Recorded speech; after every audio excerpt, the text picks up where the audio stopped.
అందరికి నమస్కారం. నేను శిరీష. ప్రస్తుతం మనతో పాటు ఉన్నారు ప్రముఖ తంత్ర జ్యోతిష్యులు, జ్యోతిష్య రత్న, జ్యోతిష్య సామ్రాట్ చింత రుక్మేందర్రావు గారు. గురుగారితో మాట్లాడదాం.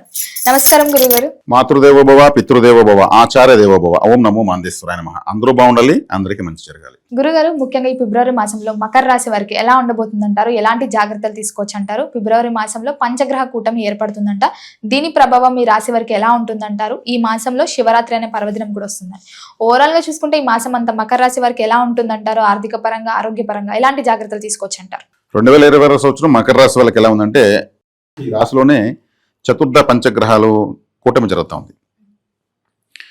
ఇక్కడ ఎక్కువ గ్రహాలు ఈ రాశిలో కలుస్తున్నాయి. అంటే రవిగ్రహము, కుజగ్రహము, శుక్రుడు, బుధుడు. అంటే దేహ అనారోగ్యం చేయడానికి అవకాశం ఉంటుంది. అంటే వేడి చేయడం, ఉష్ణ సంబంధమైనటువంటి జ్వరం రావడము, వేడి చేయడము, తలనొప్పి రావడము, హెడేక్, ఎక్కువ ఎఫర్ట్ పెట్టాల్సి రావడము, తిరిగి తిరిగి అలసిపోవడము, అంటే ఇట్లాంటివన్నీ ఉంటాయి.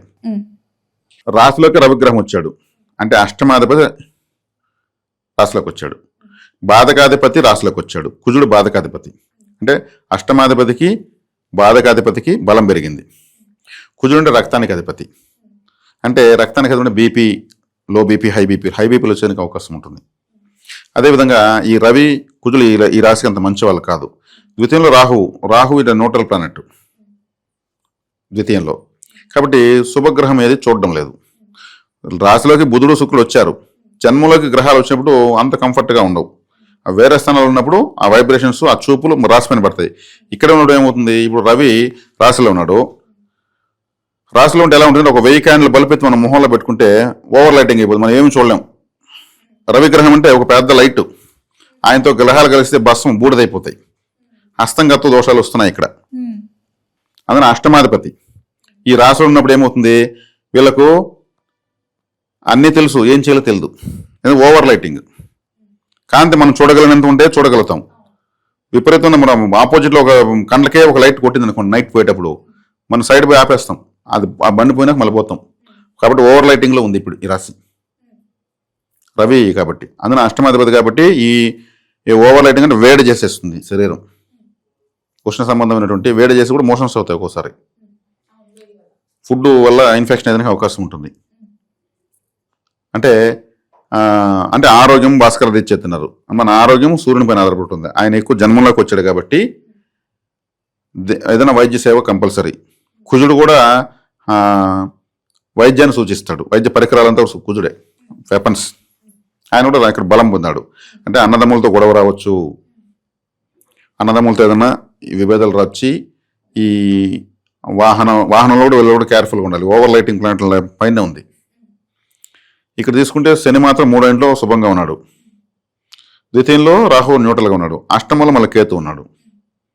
దీనివల్ల ఏమవుతుందంటే మనము ఎక్కువ ఫలితాన్ని, శుభ ఫలితాన్ని చెప్పలేకపోతున్నాం. దీనికి ఏం చేయాలంటే, రవిగ్రహాన్ని నియంత్రించాలంటే శివుడే నియంత్రిస్తాడు. రవికి అధిష్టాన దేవత కాబట్టి శివారాధన ఎక్కువ చేయడము, శివుడికి మూలిక లేదంటే తేనెతో అభిషేకం చేయడము. తేనె ఎక్స్పైరీ లేనటువంటి ఒకే ఒక వస్తువు తేనె, ఎక్స్పైరీ లేదు. మృత్యుంజయ ద్రవం తేనె, అది ఎప్పటికీ ఎక్స్పైరీ, ఎంత పాతదైతే అంత శక్తి పెరిగిపోతుంది తేనెకు. అందుకే తేనె మృత్యుంజయుడు శివుడికి తేనెతో అభిషేకం చేస్తే తీరని కోరికంటూ లేదు.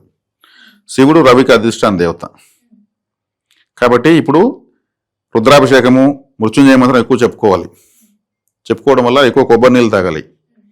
చలవ పదార్థాలు, మన పెసలపప్పు కూరాకులు, చలవ చేసే కూరాకులు, ఈ లెమన్ జ్యూసులు ఇట్లాంటివి ఎక్కువ తాగాలి. వేడి చేస్తుంది. పచ్చిమిరపకాయలు, వంకాయలు ఇట్లాంటి తింటే ఏమవుతుంది, అగ్గిలో మళ్ళీ పెట్రోల్ పోసినట్టు ఉంటుంది. అందున 5 గ్రహాలు రాశిని డీల్ చేస్తున్నాయి. పంచగ్రహ కూటమి గందరగోళం ఎక్కువైపోతుంది. నాకేం అర్థం కలదని కొంచెంసేపు వదిలేండి ప్రశాంతంగా అంటారు చూడండి, సేమ్. కాబట్టి జన్మంలో ఇన్ని గ్రహాలు తాకడు ఉన్నప్పుడు ఏమవుతుంది, దేహము అనారోగ్యానికి గురవుతుంది. విద్యార్థులకు ఎలా ఉందంటారు మరి? అదే చెప్తున్నాను కదా, ఓవర్ లైటింగ్. విద్యార్థులైనా కూడా మకర రాశి కాబట్టి ఓవర్ లైటింగు, వాళ్ళు గందరగోళపడతారు. వాళ్ళకేమంటే టార్గెట్ ఎక్కువ వచ్చేస్తుంది. ఒకే రోజుకి వారం రోజులు హోంవర్క్ వచ్చేస్తుంది. ఇప్పుడు ఏం చేయాలి, వాళ్ళు రాయలేక తలనొప్పి వస్తుంది, వాళ్ళకు కూడా దేహ అనారోగ్యం చేస్తుందని చెప్పాను కదా. చదవలేక ఎక్కువ టార్గెట్, ఎక్కువ హోంవర్క్, రాయలేకపోతారు, దానివల్ల జ్వరము తలనొప్పి వస్తుంది, హాస్పిటల్కి వెళ్తారు, మళ్ళీ 4 రోజులు స్కూల్ లీవ్ పెట్టాల్సి వస్తుంది. ఆ 4 రోజులు స్కూల్, ఆ 4 రోజుల సిలబస్ మళ్ళీ వెనక నెత్తిన పడుతుంది. ఇట్లా జన్మ రాశి అంటే మన దేహము అని అర్థం. దేహము అది క్రష్ అవుతుంది ఈ టైంలో. అంటే 6వ స్థానంలో గురువు ఉన్నాడు, అంటే ఆ శత్రు రోగ రుణస్థానంలో. గురువు ఈ రాశిని చూడడం లేదు, ఆయన దుస్థానంలో పడిపోయాడు. సరే, ఇక్కడ జన్మలో 6వ స్థానంలో జన్మలో ఉన్నాడు కాబట్టి ఇక్కడ చూసుకుంటే వైద్య సేవ అవసరమని తెలుస్తూ ఉంది. కాబట్టి గ్రహాలన్నీ కూడా ఎక్కడుంటాయి? శివాలయంలోనే పెడతారు నవగ్రహాలు. ఎప్పుడు మహావిష్ణు ఆలయంలో అమ్మవారు కూడా పెట్టరు, అంటే ఆయన కంట్రోల్లోనే ఉంటాయి. శివుడి కాబట్టి పోయి శివారాధన చేయాలి. గ్రహాలు నవగ్రహాలు ప్రదర్శన చేయకూడదు, ఏం రాదు, ఉండే ఫలితం వ్యతిరేకమైపోతుంది. నవగ్రహాలు ప్రదర్శన చేయకూడదు. శివుని పోయి అభిషేకించాలి, శివుని దగ్గర కూర్చోవాలి. ఆ విభూతి తెచ్చుకొని ప్రాచీన శివాలయానికి వెళ్ళి ఆ విభూతి నీళ్ళలో వేసుకొని తాగుతూ ఉండాలి. మనకు విభూతిలో ఏం మెడిసిన్ ఉంటుందంటే ఆ విభూతి మనం కడుపులోకి వెళ్ళడం వల్ల మనకు పర్ఫెక్ట్ మెడిసిన్ దొరుకుతుంది. లేదంటే మనకు ఎక్స్పైర్ అయిపోయిన ట్యాబ్లెట్ చేతికి వచ్చింది అనుకోండి, వాడు కటింగ్ చేసే డేట్ లేకుండా కట్ చేసాడు అనుకోండి, అది ఎక్స్పైర్ అయిపోయింది అనుకోండి, ఏమవుతుంది? రియాక్షన్ ఇచ్చేస్తుంది, వాళ్ళంతా దద్దులు వచ్చేస్తాయి. కాబట్టి ఈ విభూతి దేవతారాధన చేయడం వల్ల మంచి డాక్టర్ దొరుకుతాడు, మంచి మెడిసిన్ దొరుకుతుంది, వారంలో తగ్గాలి 2 రోజులు తగ్గిపోయే విధంగా తయారవుతుంది. మళ్ళీ మనం వెంటనే మన పనులు మనం చేసుకుంటాం. లేదంటే జనరల్గానే పోతే జనరల్గా ఎంత ఎదుర్కోవాలి అంత ఎదుర్కోవాలి, పామే వస్తుంది. దేవుడు తిరిగిపోతే పాము తేలుగా మారుతుంది. ఇది కాబట్టి వీళ్ళు జాగ్రత్త తీసుకోవాలి, ఈ తాత్కాలికమే. కాబట్టి వీళ్ళకు అన్ని వర్గాల వాళ్ళు కేర్ఫుల్గా ఆరోగ్యాన్ని ముఖ్యంగా చూసుకోవాలి. కుటుంబ వాతావరణం ఎలా ఉంటుందంటారు గురుగారు? కుటుంబంలో రాహు ఉన్నాడు అంటే, రాహు కుటుంబ స్థానంలో ఉంటే ఎట్లా ఉంటుందంటే, రాహు అంటే దొంగ అని అర్థం. మోసం అని చెప్పాను ఇంతకుముందు ఒక వీడియోలో. మోసం చేస్తే ఎవరు? దొంగలే మోసం చేసేది.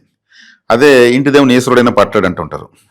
రాహు అంటే దొంగ ఏమి, నేను దొంగలిచ్చాను అని కూర్చి తల స్టిక్కర్ వేసుకుంటాడా, నటిస్తాడు దొంగలించినట్టు. అంటే అందుకే ఇంటి దొంగని ఈశ్వరుడు కూడా పట్టలేరు అంటారు, ఎందుకంటే నటిస్తూ ఉంటారు, నేనేం చేయలేను అన్నట్టు. కాబట్టి కుటుంబంలో ఏదన్నా ఇటువంటివి నటించడాలు జరుగుతూ ఉంటాయి.